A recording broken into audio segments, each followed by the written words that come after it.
بسم اللہ الرحمن الرحیم۔ ناظرین پروگرام کی پردانش کے ساتھ میں ہوں محمد احمد رضا۔ ہمارا آج کا پروگرام قرآن پاک کے تعارف پر ہے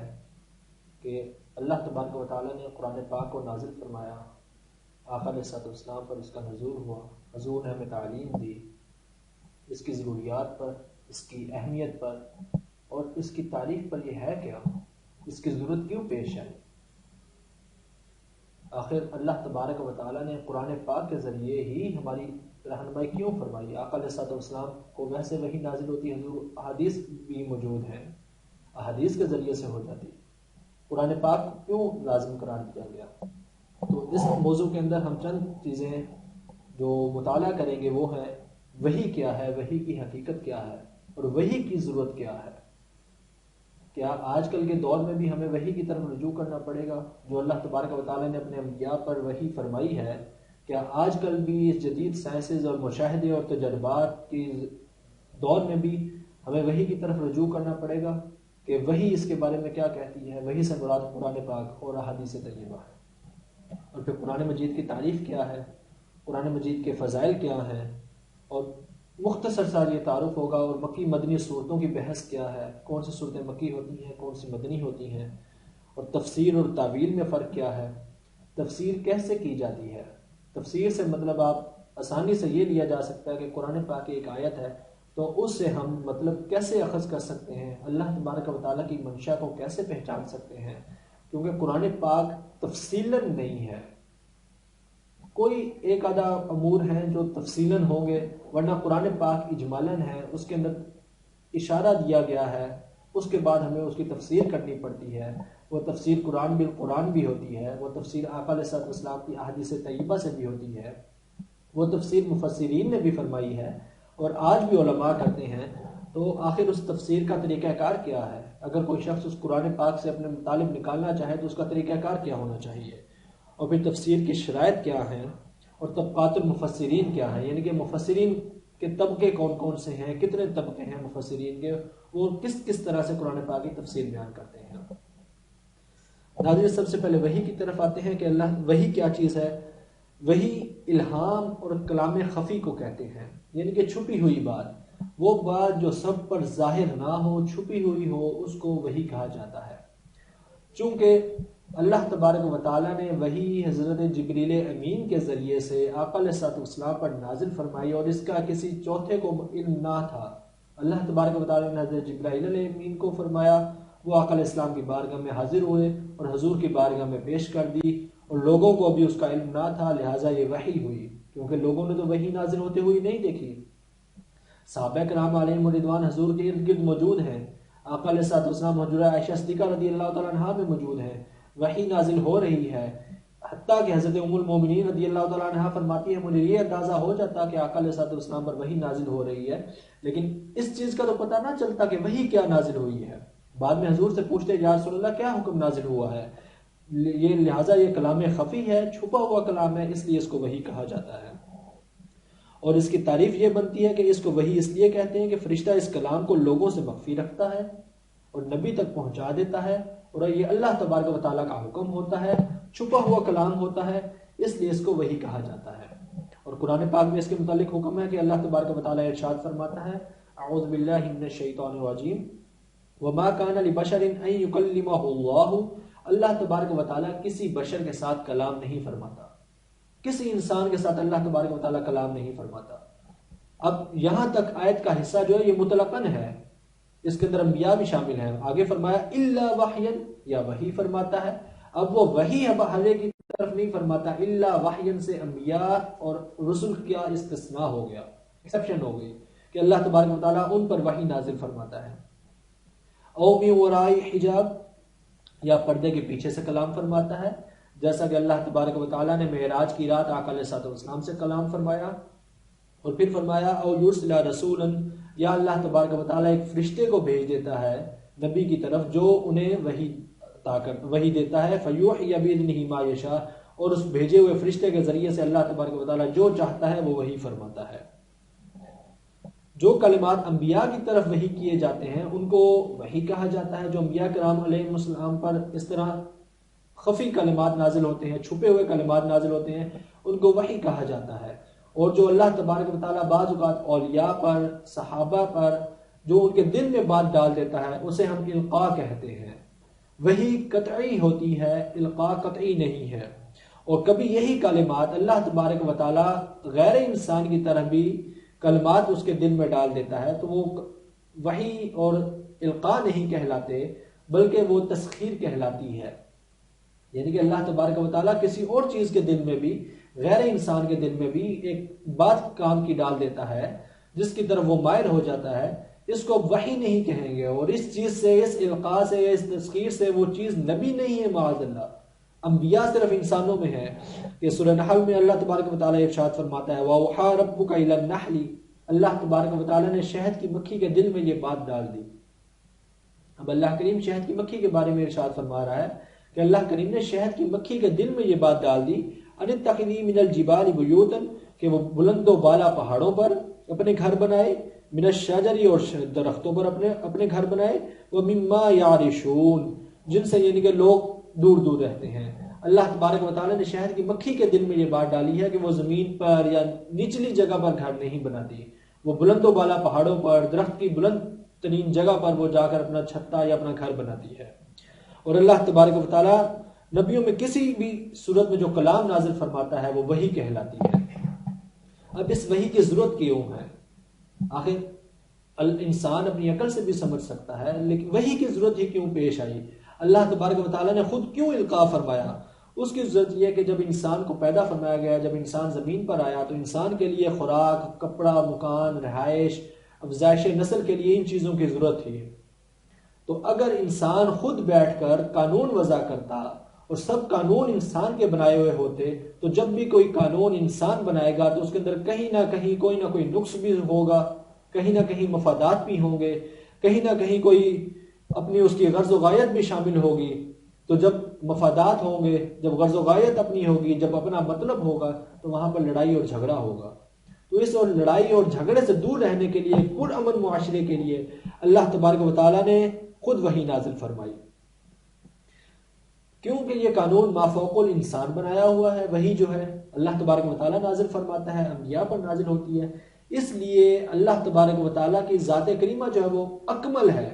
اس کے اندر کسی قسم کا کسی نقص کا شبہ بھی نہیں ہے، اور شبہ کرنا بھی کفر ہے۔ تو اللہ تبارک و تعالیٰ نے جب یہ قانون بنایا تو یہ قانون بھی ہر طرح سے، ہر لحاظ سے مکمل ہے۔ اب وحی کی ضرورت یہ ہے کہ انسان اپنی عقل سے اللہ تبارک و تعالیٰ کے وجود کو تو معلوم کر سکتا ہے، جیسا کہ آج کل جدید سائنسز ہیں، جدید دور ہے، بہت سارے سائنٹسٹ ایسے ہیں، یورپ کے اندر ایسے حضرات موجود ہیں جنہوں نے بکس لکھی ہیں، از دیر گاڈ ایگزسٹ، اور وہ سائنس بیسس پر ہیں،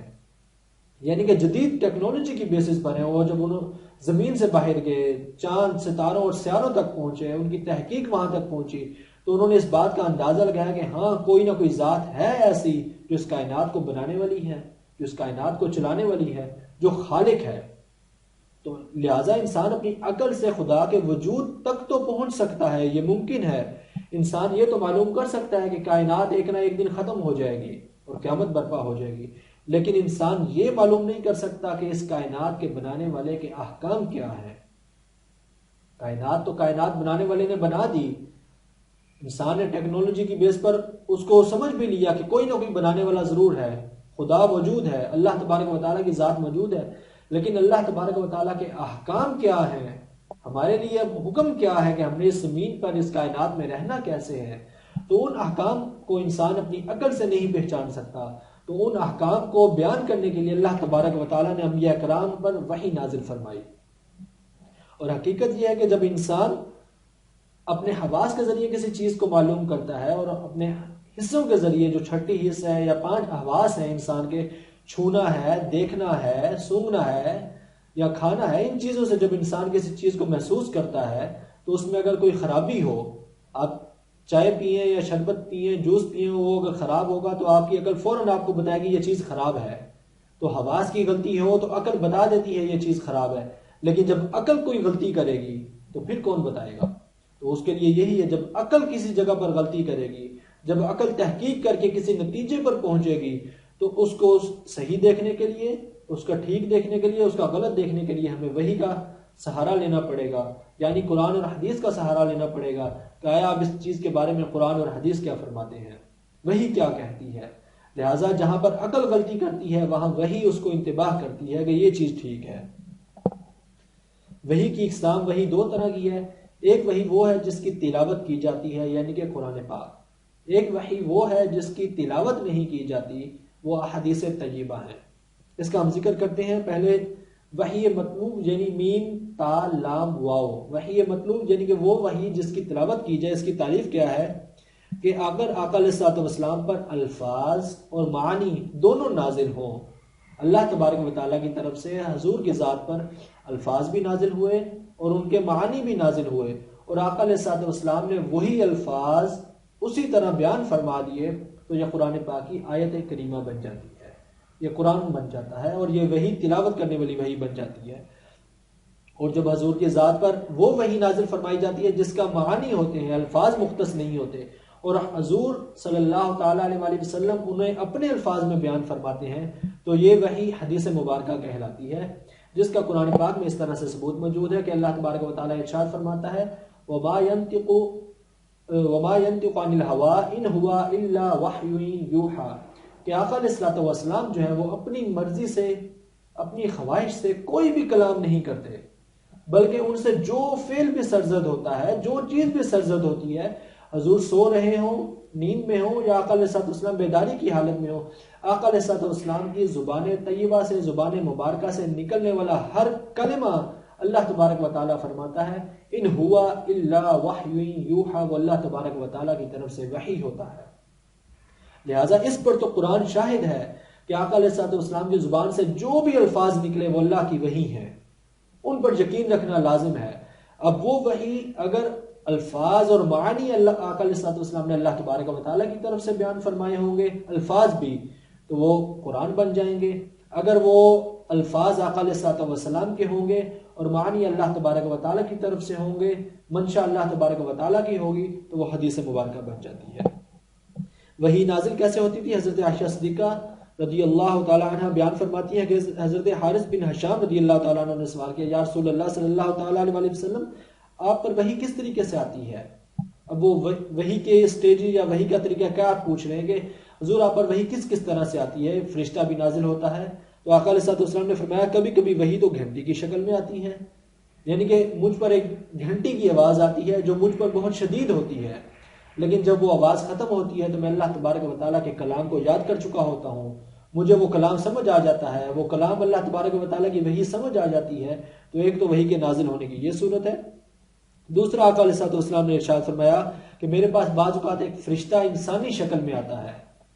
انسان کی صورت میں آتا ہے، جیسا کہ بہت مشہور ہے، حدیث جبرائیل بھی مشہور ہے کہ حضرت جبرائیل امین انسانی شکل میں آئے۔ تو حضور اس حدیث پاک میں خود فرما رہے ہیں کہ فرشتہ میرے پاس انسانی شکل میں آتا ہے اور وہ آ کر میرے ساتھ کلام کرتا ہے، مجھ تک اللہ تبارک و تعالیٰ کی وحی پہنچاتا ہے۔ تو یہ بھی ایک وحی کا طریقہ ہے کہ اللہ تبارک و تعالیٰ کی وحی آقا علیہ الصلوۃ والسلام تک پہنچتی ہے۔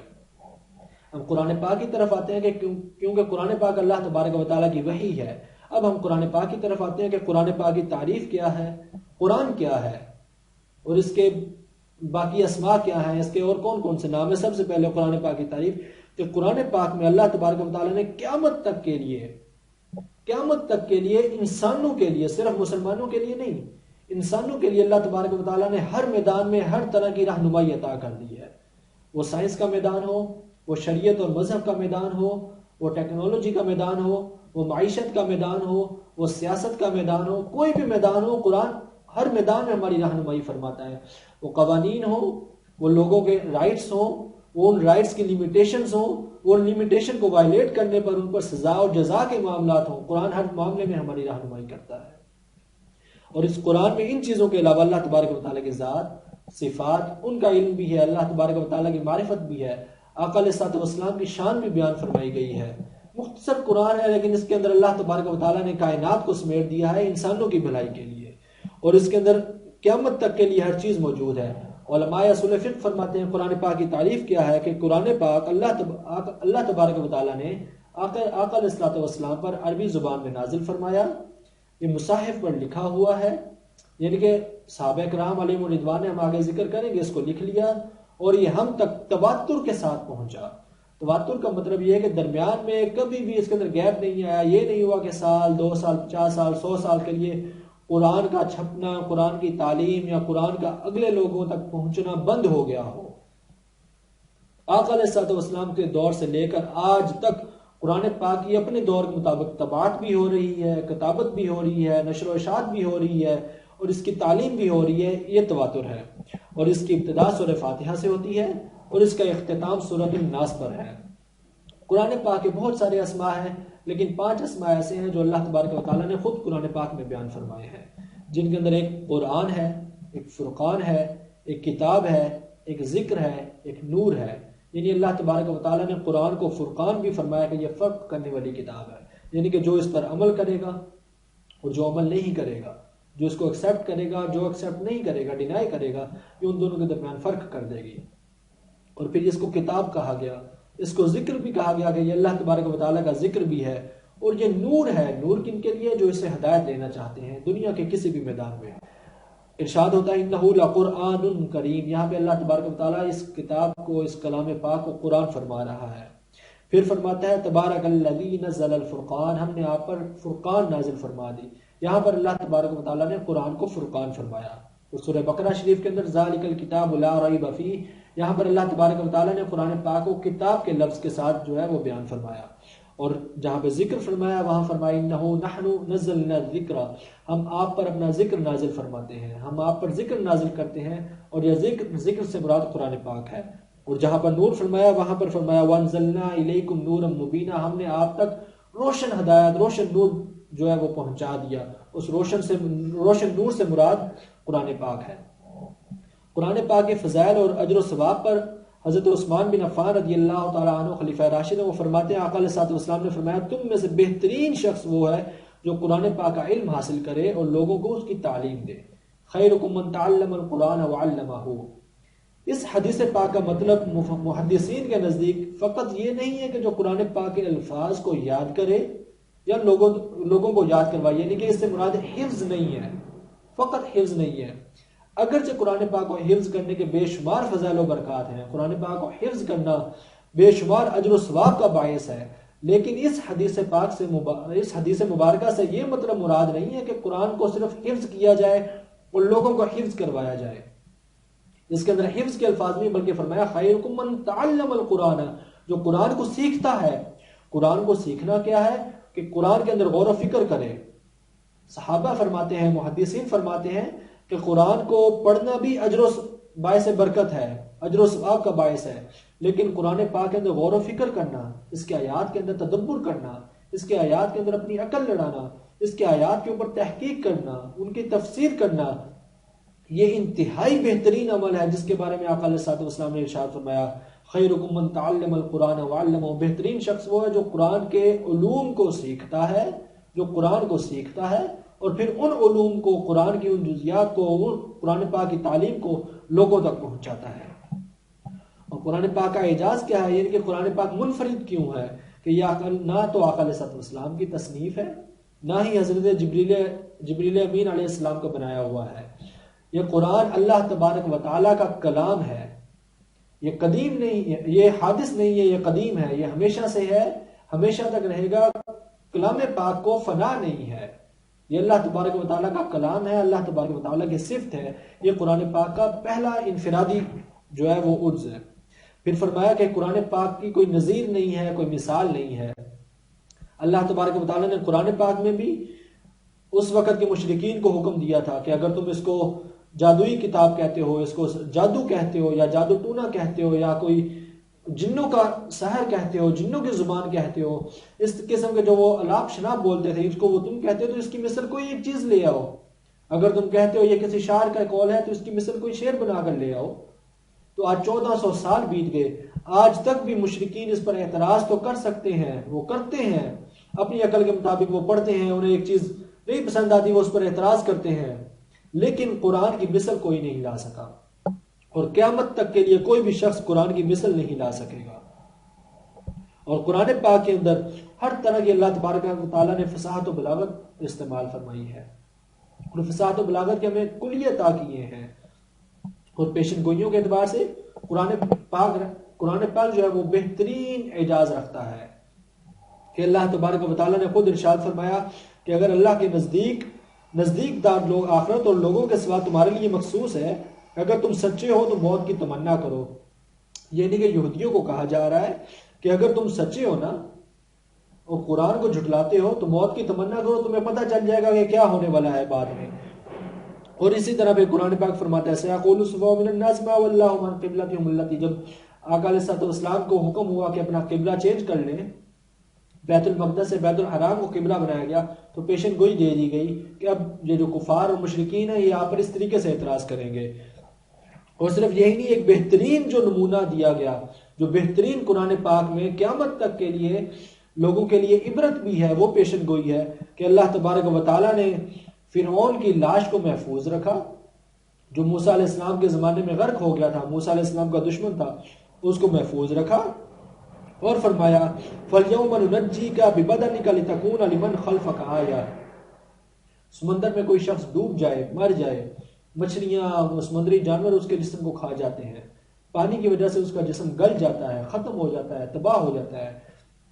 لیکن اللہ تبارک و تعالیٰ کی قدرت ہے کہ اللہ تبارک و تعالیٰ نے یہ پیشن گوئی فرمائی، یہ خبر دی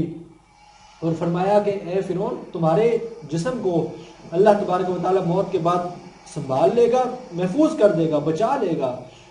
چیزوں سے، اور اس کے بعد قیامت تک کے لیے لوگوں کے لیے، بعد والے لوگوں کے لیے تمہارا جسم، یہ تمہارا جو ہے بدن ہے، یہ عبرت بن جائے گا، لوگ اس کو دیکھ کے عبرت حاصل کریں گے. اور آپ آج بھی دیکھیے کہ فرعون کی لاش آج بھی مصر کے میوزیم میں رکھی ہوئی ہے، اور قیامت تک کے لوگوں کے لیے یہ عبرت ہے. اور بہت سے جب ان لوگوں کے بھی مصر پر حکومت آئی جو قرآن کو نہیں مانتے، وہ چاہتے تو فرعون کی لاش کو ختم کر دیتے، تباہ کر دیتے، کہیں پھینک دیتے، اس کو لوگوں کی نظروں سے اوجھل کر دیتے، لیکن چونکہ اس کی حفاظت اللہ کر رہا ہے اور اس کو عبرت بنایا گیا ہے، اس لیے اللہ تبارک و تعالیٰ نے اس کی حفاظت فرمائی. اور پھر قرآن پاک صرف عبادات یا پیشن گوئیاں یا خبریں یا جزا اور سزا، رائٹس اور ان کی لمیٹیشنز کے بارے میں نہیں، بلکہ حقائق کائنات کو بھی ڈسکس کرتا ہے، صرف انسانوں کو نہیں بلکہ کاسمولوجی کو بھی ڈسکس کرتا ہے. فرمایا وَهُوَ الَّذِي خَلَقَ اللَّيْلَ وَالنَّهَارَ وَالشَّمْسَ وَالْقَمَرَ كُلٌّ فِي فَلَكٍ يَسْبَحُونَ. اب یہ آیہ کریمہ جو ہے اس کو جدید سائنس آج 1200 سال 1300 سال 1400 سال کے بعد آج ثابت کر رہی ہے. قرآن آج سے 1400 سال پہلے فرما رہا ہے کہ وہی اللہ تبارک و تعالیٰ جس نے رات اور دن کو پیدا فرمایا، سورج اور چاند کو پیدا فرمایا، اور پھر سورج اور چاند کیا ہے، وہ اپنے اپنے مدار میں طے رہے ہیں، وہ گھوم رہے ہیں. تو سورج اور چاند کی اس چلنے کو، اس گھومنے کو اللہ تبارک و تعالیٰ نے 1400 سال پہلے بیان فرما دیا تھا. اور یہ آیات کریمہ ایک خالصتاً ایک سائنس سے تعلق رکھتی ہیں. یہ سائنس کی ایجوکیشن ہے، ان کا عبادات کے ساتھ تو کوئی تعلق نہیں ہے، نماز روزہ زکوٰۃ حج کے ساتھ تو کوئی تعلق نہیں ہے، ان کا معاملات کے ساتھ تو کوئی تعلق نہیں ہے، بلکہ یہ انسان کو کائنات میں غور و فکر کرنے، تدبر کرنے، کائنات میں تحقیق کرنے، اس طرف ابھارا جا رہا ہے کہ تحقیق کرو. اور پھر فرمایا وَسَخَّرَ الشَّمْسَ وَالْقَمَرَ، ہم نے چاند اور سورج کو مسخر کر دیا ہے، کس طرح، ایک نظام کا پابند کر دیا ہے. كُلٌّ يَجْرِي لِأَجَلٍ مُّسَمًّى، وہ اپنے اپنے وقت پر، اپنے اپنے مدار میں، اپنی اپنی حیثیت میں وہ گھوم رہے ہیں. قدیم فلسفیوں کا تو یہ نظریہ تھا کہ زمین ساکن ہے اور چاند اور سورج جو ہے یہ گھوم رہے ہیں. پھر ایک وقت آیا کہ یہ ہو گیا کہ زمین متحرک ہے، زمین ساکن ہے، چاند اور سورج گھوم رہے ہیں. پھر کسی نے کہا کہ چاند اور سورج ساکن ہے، زمین ان کے ارد گرد گھوم رہی ہے. پھر آج کہا جاتا ہے کہ زمین اپنے مدار میں گھومتی ہے، چاند اپنے مدار میں گھومتا ہے، سورج اپنے مدار میں گھومتا ہے. اور یہ سب چیزیں اللہ تبارک، جن تک سائنس آج پہنچ رہی ہے، اللہ تبارک و تعالیٰ نے 1400 سال پہلے بیان فرما دی تھی کہ ہر چیز کا اپنا مدار ہے. کائنات میں جتنے ستارے ہیں، جتنے سیارے ہیں، ہم نے جو کچھ پیدا فرمایا ہے، ان سب کا اپنا مدار ہے، اور ہر چیز اپنے اپنے مدار میں، اپنی اپنی حیثیت میں، اپنے اپنے مرکز کے ارد گرد گھوم رہی ہے. قرآن پاک پڑھتے وقت یا قرآن پاک کی تفسیر کرتے وقت ایک چیز جو سب سے زیادہ اہم ہے اس کی طرف آتے ہیں، وہ ہے نسخ یا نسخ، یعنی کہ کس چیز کا ختم ہونا، کینسل ہو جانا. کسی چیز کا باقی نہ رہنا، یہ قرآن پاک میں بہت اہمیت کا حامل ہے۔ اگر وہ شخص جس کو قرآن پاک کی منسوخ اور ناسخ آیات کا علم نہیں ہے، وہ قرآن پاک سے مطلب اخذ نہیں کر سکتا۔ اس کی وجہ کہ ایک آیہ کریمہ جس کو ہم قرآن پاک میں تلاوت کر رہے ہیں، ممکن ہے اللہ تبارک و تعالیٰ نے اس کا حکم منسوخ کر دیا ہو، لیکن وہ تلاوت ہو رہی ہے۔ اس کی وجوہات کیا ہیں وہ ہم آگے عرض کریں گے، لیکن یہ ممکن ہے۔ نسخ کے بارے میں فقہا فرماتے ہیں نسخ وہ چیز ہے، یہ وہ دلیل شرعی ہے کہ اس سے پہلے جو حکم شرعی شریعت میں موجود ہوتا ہے، اگلی دلیل کے ساتھ اللہ تبارک و تعالیٰ پچھلے حکم کو ختم فرما دیتا ہے، یعنی کہ وہ حکم پہلے تھا اب تک کے وقت کے لیے، اس آیہ کریمہ کے بعد یہ ناسخ بن گئی، پچھلی منسوخ ہو گئی، اب اس آیہ کریمہ کے بعد اس آیت کا حکم منسوخ ہو گیا، اب اس پر عمل نہیں ہوگا، پڑھا جائے گا، اس کی تلاوت کی جائے گی، اس پر اجر و ثواب ہوگا، لیکن اب اس کا حکم جو ہے وہ ساقط ہو گیا۔ اور اس کی وجوہات یہ ہے کہ اللہ تبارک و تعالیٰ نے جب آقا علیہ الصلوۃ والسلام کو مبعوث فرمایا تو دین اسلام کو درجہ بدرجہ جو ہے وہ نافذ فرمایا۔ اگر پہلے دن حکم ہو جاتا تو ممکن تھا اس پر عمل کرنا بہت سے لوگوں کے لیے مشکل ہو جاتا۔ کہ مثال کے طور پر آپ سب سے مشہور مثال ہے کہ پہلے شراب حرام نہ تھی، صحابہ کرام علیہ رضوان کے گھروں میں بھی شراب تھی، شراب اس وقت تک حرام نہ تھی، پہلے انہیں دین کی طرف راغب کیا گیا، پھر ایک موقع آیا کہ اللہ تبارک و تعالیٰ نے شراب کو حرام فرما دیا، اور آقا علیہ السلام نے صحابہ کو حکم دیا کہ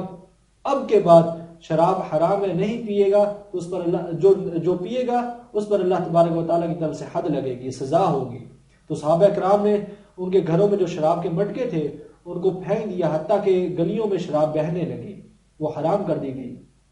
پہلے دن حرام نہیں کیا گیا، بعد میں حرام ہوا۔ اس کے بعد قرآن پاک کی تفسیر کرتے وقت ہمیں جو سب سے اہم چیز مد نظر رکھتے ہیں وہ ہے اسباب نزول۔ قرآن پاک میں دو طرح کی آیات ہیں،